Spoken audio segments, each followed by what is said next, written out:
நான் தேறிவிட்டேன், எல்லாம் எனக்கு தெரிந்து விட்டது, நான் எல்லாவற்றையும் பெற்றுவிட்டேன் என்கிற நிலைமைக்கு எப்போது வருகிறார்களோ அப்போதே அவருடைய வாழ்க்கையினுடைய ஆபத்து ஆரம்பமாகிறது.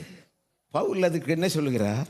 நான் அடைந்தாயிற்று, முற்றிலும் தேர்ந்தவனானேன் என்று எண்ணாமல் அந்த எண்ணம் எனக்கு வரக்கூடாது. பவுல் இப்போது வயதாகி இந்த நிருபத்தை எழுதும் போது ஆல்மோஸ்ட் அவர் மரிக்க போகிற நேரம். அவர் சொல்லுகிறார், நான் அடைந்தாயிற்று என்று நான் நினைக்கல.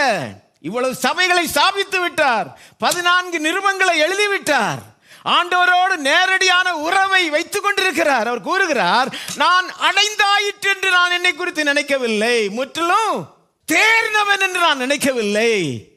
இதுதான் அந்த அறிவு. ஹல்லேலூயா. வாஞ்சியாய் நான் தொடர்ந்து கொண்டே இருக்கிறேன். எங்கு நான் நிற்க மாட்டேன், எங்கு நான் நிற்க மாட்டேன். யார் என்னை பிடித்து நிறுத்தக்கூடாது, யார் என்னை வெளியே இழுத்து கொண்டு போக முடியாது. ஆண்டவர் எனக்கு வைத்திருக்கிற பாதையிலே நான் ஓடிக்கொண்டே இருப்பேன்.